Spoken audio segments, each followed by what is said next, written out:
I didn't go to that. I don't think Dave even offered me complimentary tickets to that show, which should tell you what Dave Hill's real agenda was.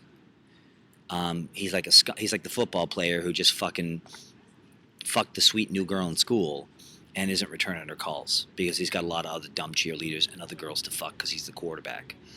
Sleazy. It's what all of us hate. In fact, it's really bad because it's what Dave Hill always hated.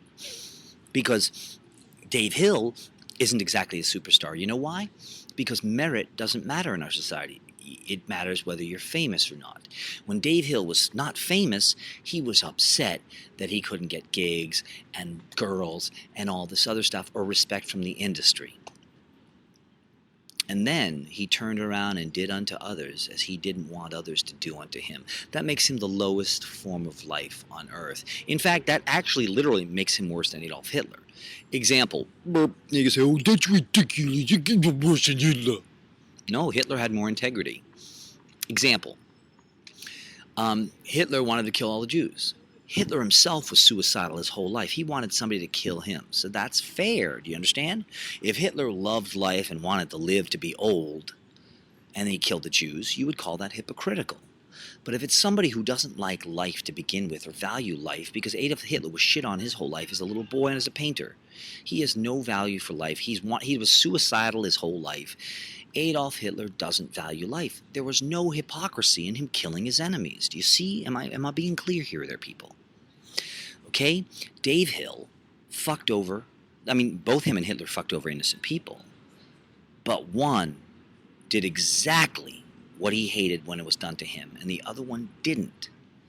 So shame on you, Dave Hill.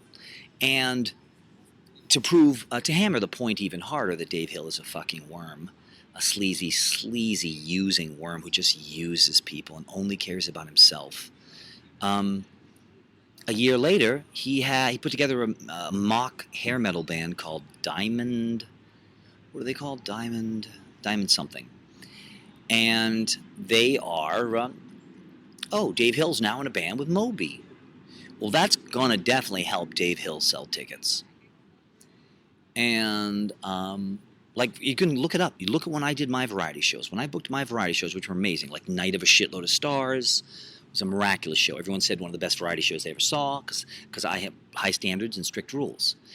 Or my Future of Rock series in rock clubs. I booked like 4 performance artists, really innovative, creative acts that everyone loved, and then my band would headline. I would not book people more famous than me.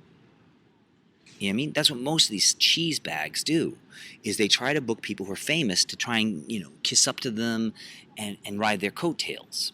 And that technique works, but some of us have integrity. And if more of us had integrity, the world wouldn't suck in the first place, and the Dave Hill wouldn't need to suck up to celebrities. He would get acclaim on his own merit. But the Daily News and the Village Voice and Time Out New York and the Onion, all of them are sleazy pay-to-play periodicals. You understand that? The Onion gets paid money to write about the Guns N' Roses show that's sold out at Madison Square Garden. They get free tickets. They get all kinds of kickbacks. It's not even legal. I'm suing the fuck out of them. We'll see what happens. But it's all racketeering what these fucking sleazebags do. New York City is the world capital of entertainment, so it's the most corrupt place on earth because there's too much money.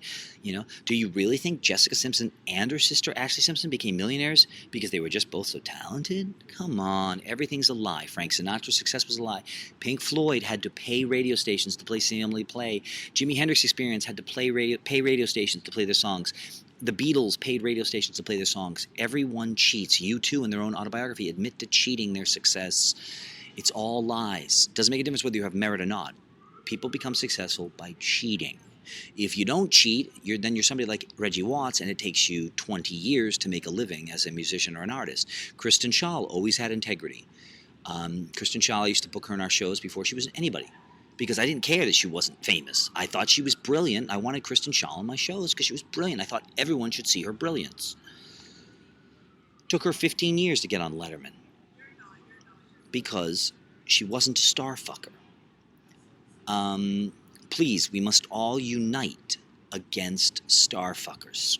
We must all unite against people who corrupt the entertainment industry, radio stations, etc. Right? Or do you want to just keep living in this shitty world? It's your call, because I can't do it all myself, people. All right? When you see Dave Hill, you got to say, hey, Dave Hill, I heard what you did to Touching You. Pretty sleazy. Pretty classless. Oh, and then, needless to say, Dave Hill never, ever, ever contacted me again. And like a year later, but I was going on tour and stuff like that around the world and shit, so it wasn't like I was following up that much. I wasn't like saying, hey, am I going to be in next month's show? Because I'd be on tour, and I'd be out of the country, or I'd be in jail, or what have you, for standing up to Goliaths. And so it wasn't like I was, hey, what about next month? But then finally, like a year later, I emailed him and said, hey, I said, like, I got a couple killer new hits. Check these ones out. And I'm in town for a while. Are you going to make it up to me? And he never returned a message. Wow. Who could have foreseen that, Dave Hill? So please, if you want a better world, and you say you do, but I think rhetoric is not as loud as your actions. If you want a better world, it's your choice. If everyone said to Dave Hill, when you starfuck, it's really icky. It's really slimy. Dave Hill would feel some personal shame, and he might start to treat people better in the future. But if everyone just minds their own business, which is the way it usually works because people are cowards or they're apathetic, then it just promotes more and more using and starfucking and ladder climbing and using. And we have a world that looks exactly like the one we're in now, which is a pile of shit. And if you don't believe the world is a pile of shit, snap out of it, fucktards. Example, you'll hear people say, America's the greatest country on earth. Really? Is it? Then why do we have the fattest people on earth? Well, because it's the land of opulence. No, it's not the land of opulence. It's because people are filling the fucking goddamn hole in their fucking soul with fucking food, you asshole. America's the world capital of people in pain. That's why you're all fucking chasing alcohol, or chasing pussy, or chasing drugs, or you want to be a celebrity or a star in the first place because you want people to like you and people to approve of you. That's one reason why I don't work so hard on my career. It's like, I don't need that validation. People who work their asses off to be celebrities, it's because they feel unappreciated and they want to be celebrities because they think then somebody will love me. When I'm on TV, people will love me. When I'm on the radio, people will love me because they're empty. They're sad and depressed inside because their family didn't love them or they didn't get enough respect in school. Now, when I was 5 years old, I was the coolest person ever. I'm still I'm not joking, the coolest person ever. I mean, look me up. I'm the motherfucking coolest person in the history of music, in the history of architecture, in the history of science, in the history of politics. Yeah. So I don't really give a fuck about having other people like me. That's one reason why I am so obnoxious. Because I don't need your approval or your validation. And some people hold that against me. And other people secretly admit they admire that and wish they could not give a fuck about what the neighbors think. But remember, you control what the future looks like. Do you want to live in a world where people do unto others? Or do you want to live in a world that's dog eat dog where you got fucking dickheads like Dave Hill? Your call. In fact, you should consider sending him an email that says, Dave Hill, I heard what you did to Touching You, and you're a fucking sleazebag. Just so you could kiss up and ride on Moby's coattails? I mean, look at, I'll leave you with this. This is a perfect illustration of what integrity's like. I have done, I've gotten tens of thousands of pieces of press. I've been raved about around the world. I've been on the front page of half the newspapers on earth.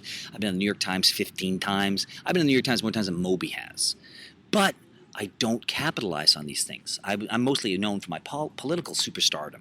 And then that's why I perform using stage names, because I'm not going to fucking use the coattails of my political fame to support my musical fame. I have integrity. Don't ever have as much integrity as me, okay? Moderation is the key, boys and girls. But I mean, I'm like the fucking Hitler of integrity. Oh my God, I got too much of this shit. Whoa, I'm out of control. But you should have a little bit of integrity. And what was my point though? My final point was that you can live in a better world if you want, but you can't if you don't stand up to bullies, if you don't stand up to dickheads, if you don't stand up to people who treat other people like shit. If you don't stand up for the poor and the weak, well then you're just making the world shittier and shittier and shittier. This has been a Cranium Report by Captain Cranium. Remember, smash assholes, smash fucktards. War out.